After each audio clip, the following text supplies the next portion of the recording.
നമസ്കാരം. മസാല ബോണ്ടുമായി ബന്ധപ്പെട്ട് എൻഫോഴ്സ്മെന്റ് ഡയറക്ടറേറ്റിന് അന്വേഷണം നടത്താൻ അധികാരമില്ല എന്ന വാദം കിഫ്ബി ആവർത്തിച്ചു. മസാല ബോണ്ടുമായി ബന്ധപ്പെട്ട് ഇ.ഡി. തുടർച്ചയായി സമൻസ് അയക്കുന്ന സാഹചര്യത്തിൽ എതിർത്തുകൊണ്ട് നൽകിയ ഹർജി പരിഗണിക്കുമ്പോഴാണ് കിഫ്ബി വാദം ആവർത്തിച്ചത്. മസാല ബോണ്ട് വഴി വിദേശത്ത് നിന്ന് ലഭിക്കുന്ന ഫണ്ട് പരിശോധിക്കാനും വിനിയോഗം അന്വേഷിക്കാനും അധികാരമുള്ളത് റിസർവ് ബാങ്ക് ഓഫ് ഇന്ത്യക്ക് മാത്രമാണ്. ഇത്തരത്തിൽ എന്തെങ്കിലും വിധത്തിലുള്ള ക്രമക്കേട് RBI കണ്ടെത്തിയാൽ മാത്രമേ അത് അന്വേഷിക്കാൻ ഇ.ഡിക്ക് അധികാരമുള്ളൂ എന്ന് ജസ്റ്റിസ് ടി.ആർ. രവി മുൻപാകെ കിഫ്ബി വാദിച്ചു. കേന്ദ്ര സർക്കാരിൻ്റെ മറുപടിക്കായി കേസ് ഈ മാസം 17 മാറ്റി. തനിക്ക് ഇ.ഡി. സമൻസ് അയക്കുന്നതിനെ ചോദ്യം ചെയ്ത് മുൻ ധനമന്ത്രി തോമസ് ഐസക് നൽകിയ ഹർജിയും കോടതിയിൽ ഉണ്ട്. മസാല ബോണ്ട് വഴി വിദേശ വായ്പ ലഭിക്കുന്നത് സംബന്ധിച്ച് എല്ലാ മാസവും RBIക്ക് റിപ്പോർട്ട് സമർപ്പിക്കുന്നുണ്ട്. ഇക്കാര്യങ്ങൾ പരിശോധിക്കാൻ RBIക്ക് വ്യക്തിയെയോ സ്ഥാപനത്തെയോ നിയമിക്കാവുന്നതാണെന്ന് കഴിഞ്ഞ തവണ കേസ് പരിഗണിച്ചപ്പോൾ കിഫ്ബി വാദിച്ചിരുന്നു. ഇത്തരത്തിൽ എന്തെങ്കിലും നിയമലംഘനം നടന്നിട്ടുണ്ട് എന്ന് സംശയം തോന്നുകയോ ആരോപണം ഉയരുകയോ ചെയ്താൽ RBIക്ക് മാത്രമാണ് പരിശോധിക്കാൻ അധികാരം.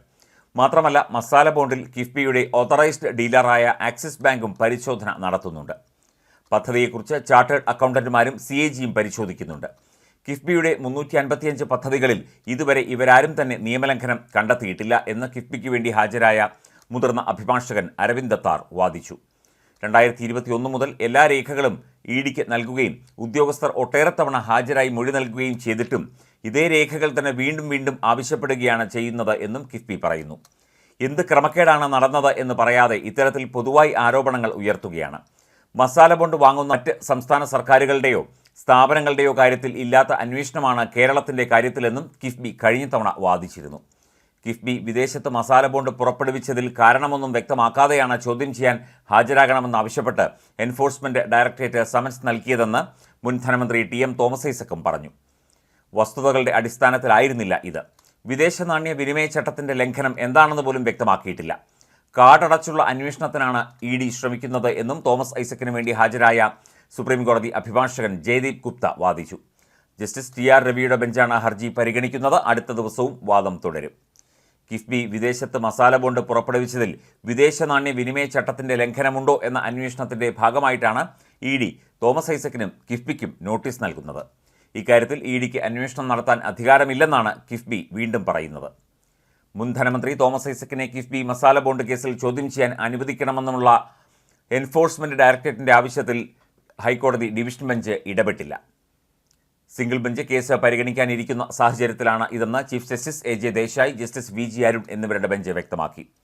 ലോക്സഭാ തെരഞ്ഞെടുപ്പ് കഴിയുന്നതുവരെ തോമസ് ഐസക്കിനെ ചോദ്യം ചെയ്യാൻ വിളിപ്പിക്കരുതെന്ന് സിംഗിൾ ബെഞ്ച് ജഡ്ജി ടി.ആർ. രവി നേരത്തെ ഇടക്കാല ഉത്തരവ് പുറപ്പെടുവിച്ചിരുന്നു. തെരഞ്ഞെടുപ്പ് കഴിഞ്ഞതിനാൽ ഇടക്കാല ഉത്തരവിൻ്റെ കാലാവധിയും കഴിഞ്ഞെന്ന് ഇ.ഡി. ബോധിപ്പിച്ചെങ്കിലും കോടതി ഇടപെടാൻ തയ്യാറായില്ല.